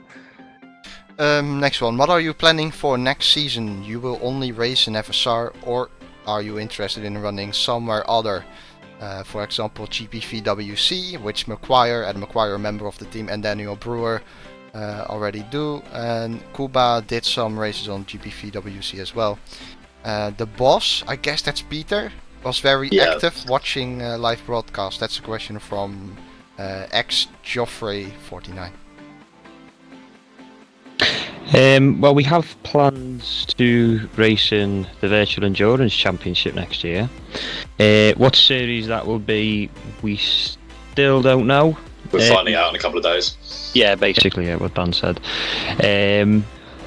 GPVWC, I do like watching it, and especially because Dan and Adam racing it already. In terms of entering it, I'm still on the fence about it. Probably leaning more towards no, but I still will watch it. But I think we've got FSR and the VEC over the winter months and going into spring. So that's pretty much 2017 covered, I think, for us as a team and what we plan to do. Alright, we'll go to the very final question then, and I think this one is nice to go person by person, so I think we'll start with Dan. If you had the chance to do one single race in real life, what race would you choose? And then between brackets he gives examples such as the Indy 500, Monaco GP, the Le Mans, Dakar. Just fire away then. So take me about 10 years and I'd do probably the British Grand Prix. British Grand Prix, Peter. I can't answer that. What race out of any race would I want to do? Yeah, well then, do you want to correct yourself? Yeah, I was gonna say now I'd do the 500, Indy 500. Okay. Peter? I'd say Indy 500 as well. Alright. Okay. Justin? Nordschleife 24 hours. Oh, of course, it had to be the Nordschleife. And I would do it alone, by myself, no other driver. Good luck with that, Kuba. It would have to be F1, but maybe not Monaco. Some nice classic track like Spa or Silverstone. Yeah, I agree. Silverstone it would be for me. So that covers all of the questions which There have was been some in asked. chat. Yeah, Just that so you I know. will indeed go onto that one. Those were all the questions though which we had in the announcement video. I'll have a quick scan through the chat, see what it's like over there. I jotted a couple down earlier on. One was from Jake Smith. What would you change about the OFR skins? Personally, Nothing. I like them More that much. I Dora. wouldn't. And there was another one as well. Daniel will probably be the best one to answer this one. What did you see in Jerome that made you think he is good enough to skip a whole racing tier? And that's from Sid Motorsports. Well, okay, so there's two ways of looking at this. One, I mean, firstly, Jeroen completely dominated Pro. You didn't really, I mean, apart from maybe one driver a couple of times, you dominated it completely. And then we were interested. I think we spoke over the summer break. I can't remember the exact dates of it. But so we were interested, and then Jeroen actually showed that he could do it in World Championship as well, which is the most important thing, because the step up from from Pro to World Championship is really huge. Not necessarily in terms of raw pace, but in terms of consistency. And also, I actually consider, although there might be pace differences between Ace and Pro, I actually consider them on the same sort of level. I don't really. I see Ace as a division for people that can race on Saturdays, and Pro is a division for people that can race on Sundays. I see them both as feeder series to World Championship. There's no reason that a driver can't go from either and race in World Championship. We had one from Race Fanatic. What's your opinion on FSR being ran on R Factor 2? And do you see FSR sometime soon changing to another sim? I think when I joined FSR in 2014, there were talks about going to other sims as well, but I don't know if that's really true. So what's your opinion on having it on R Factor 2? Do we have to change or? Yeah, I think it's perfect how it is.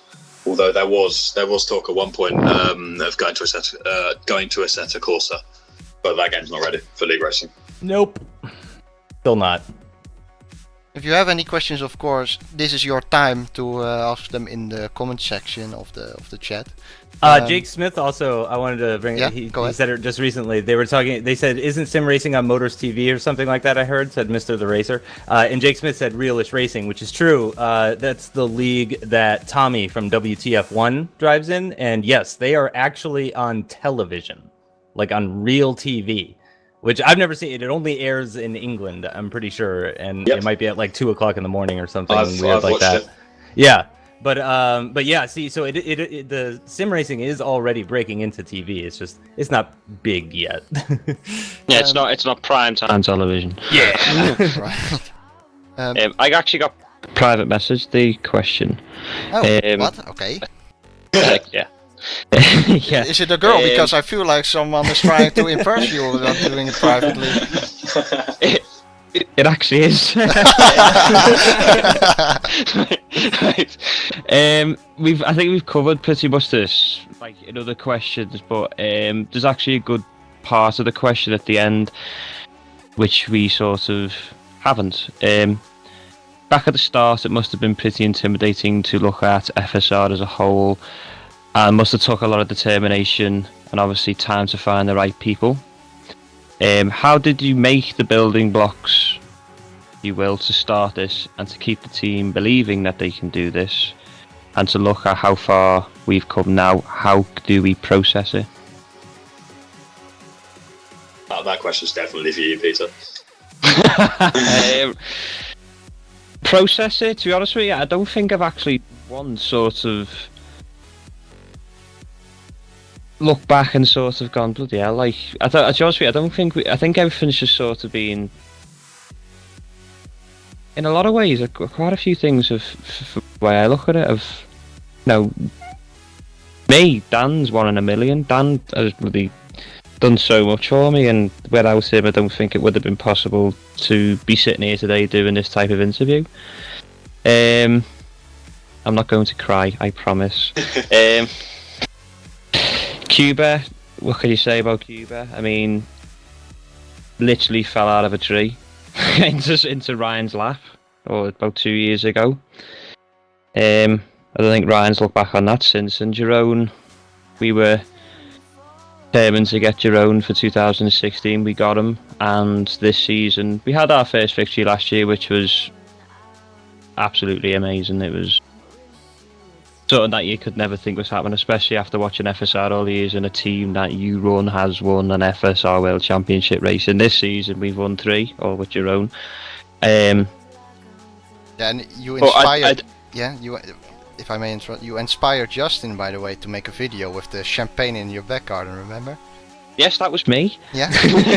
Yes, that was me. I know. It's still one of my favorite videos. Well, go ahead, Peter. To be honest with you, this season I don't think I've sort of looked back, and I think I'm too frightened to get ahead of myself, to be honest with you, just to sort of where this season can go and what can be accomplished. I think the only time I'll do that is when the season's actually over, because it will be too. It's sort of. I'm a very superstitious person in quite a lot of ways, and I don't want to sort of look back and sort of start now to get ahead of ourselves. We're just going to keep on doing what we're doing and take it one race at a time. Guys are putting the hours in to get the car right for them personally, and yeah, we'll just take it one race at a time, and hopefully the only thing we can promise is that we'll just be the best we can be the rest of the season, and I'm sure every driver who races for the team will give 110% effort, and will also just be the best they can be, and what will be will be. There was one from Alex 10. If we could briefly give all of our answers per person again as well, it would be nice. Who are the people you have met and admire or respect since you joined FSR, and why? He says in between brackets outside of your team, but for Justin, yeah, I don't know if Justin has really got anyone outside of the team, so I guess you can answer it inside of the team. But Peter, Daniel, have you got any people outside of this team who you respect a lot, who you look up against maybe? I think for me personally, even though they don't race anymore, Precision Motorsports will probably be the one that every team sort of looks up to, because they are the most successful. They had that dominant 5-6 year period where they won 5 world championships. In terms of, I think that's probably looking overall, I think, shut up. Currently, out of the current crop, we look up to Twister, probably because they've been there quite a long time, and there was the still benchmark of FSR. Probably in a nutshell from me, without going too deep.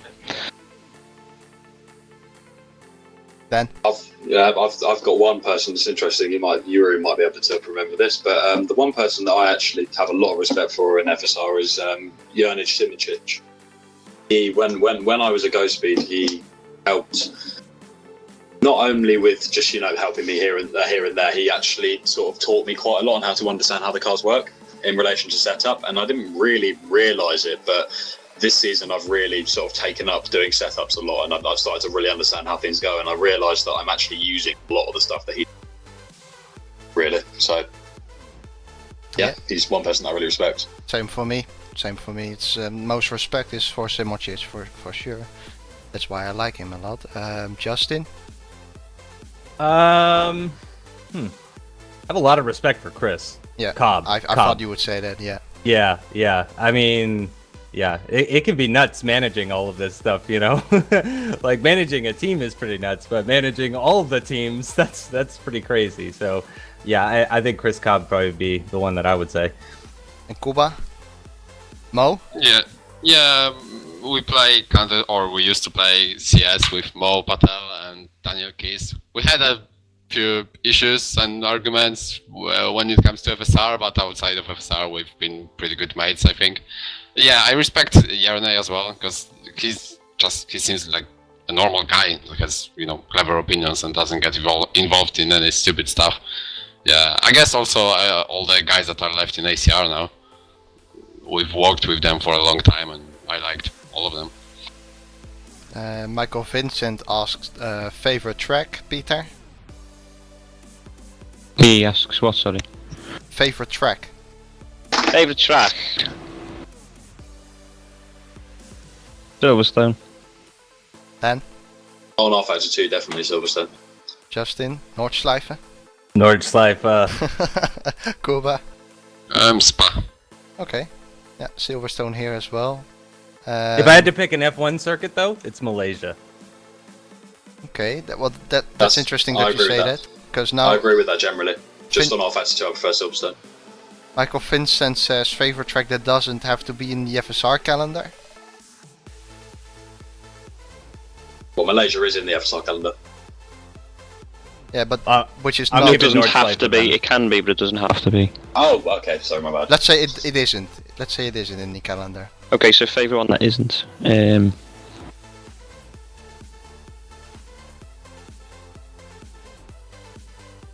Probably Watkins Glen. Interesting. Quite hard on this, actually, because you're sort of going through them all thinking, what's a good one? Manicore as well. I love Manicore. Apart from the I don't like the R-Factor 2 version of it. Oh yeah, that's a good shout, that actually, man, Nico. Justin? Nordschleife still? Yeah. I'd say, not on the calendar, Nordschleife. On the calendar, Malaysia. Le Mans. And Kuba? Le Mans? Yeah. I hate Le Mans. Get out. For me, it definitely is Magny-Cours. Maybe if Turkey wasn't on the calendar this year, then probably Turkey, but I think Magny-Cours here as well. Someone wants a room tour video. That's not gonna happen. Someone wants to see Kuba's face as well. Kuba, maybe? No? Just go on to my Facebook. Add him on Snapchat. Oh, this is a nice one. Onion race. Onion ring. Excuse me. Onion ring. Kuba. It's Kuba. Kuba, how do you think you have done this season? On target, below, on average? Well, way below. Way below. Okay. Comparing to you, obviously, then yeah. Well, look at yourself. I haven't won a race. I'm disappointed with that. Apart from that, getting like consistent podiums, it's not bad. But I'd like to win a race. And okay, we're coming to an end here. Little Audi, favorite era of F1 cars, and if you guys watch F1, who do you support? Favorite era for you guys? Favourite era for me was the 80s, between 1983 and 1988. They were turbos, yes, I know obviously that's the modern day turbos, there's quite a few of us who were sceptical on them, but if you watch those cars on YouTube, they're just such a handful and they just look so much fun. I'd say F1 who I 2007 is my favorite year of F1 cars. It's particularly the Sauber. I liked how sharp and pointy the cars were in 2007. Like it had those horns behind the driver's head. I love that stuff. I think McLaren had that in 2005 as Yeah. well. Yeah, I like that era, the pointy era. And then The random bits hanging off the car era. Yes. and then I don't know, 2005, 2006. I don't know. Going on to the question of who do you support? I like the driver who I feel is the best at that time to win. I'm a very big supporter of that, and that's largely why I'm a fan of that era, because I think it's the first time that anyone really took it to Schumacher for a long time. okay, fair enough. And Kuba? I'd say 2008, 2009, because they didn't have to save tires back then.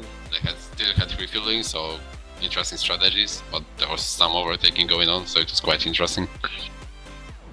And your favorite driver, Hamilton? No, I don't have a favorite driver, to be Oh, I honest. thought it was Hamilton, honestly. Kubica. Yeah, well, yeah, he's not racing anymore, so can't say that. I don't know. I cheer for underdogs most of the time. Okay. So you love I- Perez. Yeah. Whenever you he go. gets a podium, yeah. When he That's does a 2 good for job. Perez. Yeah, but I don't have one particular driver that I support. And Peter? Who I support now? Yeah. I'm not a big Hamilton fanboy in terms of actually defending him to the gates of hell, but I do like Lewis Hamilton. Okay, yeah, fair enough.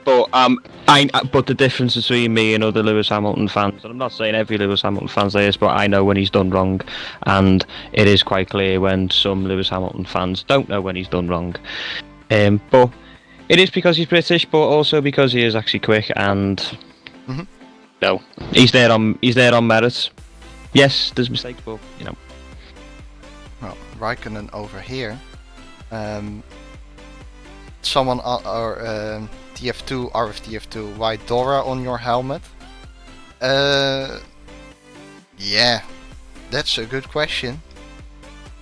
I like Dora, so why not? Martin Stefanko, who has recently joined ACR, I think.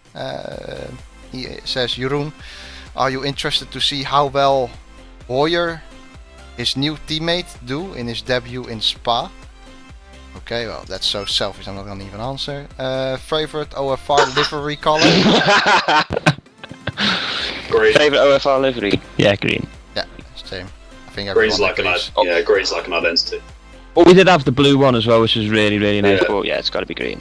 Oh, and username Fricks has another one. Do you guys like the 8 gear FSR mod or the previous 2013 FSR mod? I guess he means 2014, but how do we like the mod? I think if you order them in rank of how good they are, I think 2014's first, then 2016, then 2015. I think 2015 was rubbish. Okay, interesting. Kuba? The more grip, the better for me. So I know it's the last year's car, but yeah, it probably wasn't very realistic, but I enjoyed it. And let's have a look. Justin, by the way, of course you don't drive it, but what do you have any preference or? For sim racing, I do like the old one. Like, there's definitely some audio missing. I've noticed that with FSR this season. It's just like real F1. It would be nice if the cars were a bit louder. And I kind of think, personally, because we're in a video game, I think we should just have the 8-speed hybrid. Looks new and everything like that, but just make it sound like a V10. Just, it's you can do whatever you want. It's a mod, so let's make it sound like a V10. Okay, fair enough. Getting there now. See, what do you think? Oh, okay. Another one from Onion Ring. What do you think needs to go in FSR or to be implemented? That's we could talk about that for days. Yeah, I know. Kuba, would you get rid of anything? Would you implement anything? Rear tyre. Yeah. Yeah, different car, please. Traction control for everyone. Oh yeah, give me traction control. Yeah. Peter. I can't think of anything that's top of my head. Yeah, Or maybe- rain. More rain. You know what? Sprinklers. I would actually like to see refueling again at some point. Yeah, totally agree. That's one thing I see as well. Yeah, give 'cause us that's a give us a safety wet thing. race in WC. Yeah. Give us a wet race in WC. Oh, I yeah. agree. Yeah, I think we should just give Chris Cobb manual control of the weather at this point. Just let him decide when it rains. Just torrential downstorm in Bahrain, whatever. Let's do it. Justin, a quick one for you. If you had a new pet, would you name it Kuba or Jeroen? For a pet, I Sergio. I feel like Kuba's a better name for a pet. I agree, actually, yeah. But Jeroen is a shit name in any kind of situation, so it doesn't matter. This is my pet Cuba. I would name It it has a Dan. ring to it. Okay, final one. Felipe Giro, that's quite a common name. What has been the most difficult race for you so far this season? I guess we'll start with Brewer. Okay, so I've got two sort of suggestions. One, Canada. I started practicing less than 12 hours before my race. So I did literally 60 laps. That was very difficult in that sense. But then Catalonia, which I did a couple of weeks ago, was difficult in the sense that I had the win in the bag and then blew up with 2 laps to go. Okay, and Kuba? It would probably have to be Australia, because I was slow anyway, and my during the race my pedals started moving to the left, so I had to kind of make sure that they didn't get away from my feet.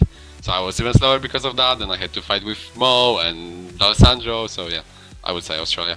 Okay, here it is, Spain, obviously with the tire wear. However, I think that is going to be the final question of this stream. Thanks everyone for turning up. Obviously the video will be put on the channel, so you can always watch it after that, and I presume a lot of people are going to do that because, you know, maybe we would have rather started in the evening, but of course with Justin living in the USA and whatnot, this was the best option we came up with. Thanks all for coming, thanks all for your questions. I hope you have all enjoyed it, and of course a big thanks to everyone who came today in the in the stream. So Peter Bell, Daniel Brewer, Justin Sutton, Kuba Brzezinski. Thanks all for making up or freeing up some time and coming to the stream. Anything that has to be added before we end? No, just tune in a few weeks' time for the next race, and if you're a fan of our team, support us. Alright, well that's it then. I hope you guys have enjoyed it. If you have enjoyed it, please leave down a like, of course, as always. And everyone, again, a big thanks for coming. Hope to see you next time. The next FSR weekend is on the 20th of August, 19th, 20th or something like that. So 20th to 21st. Ah, there we go. Justin already being prepared. 20th to 21st. So hope to see you then on the FSR YouTube channel. And take care everyone. Goodbye.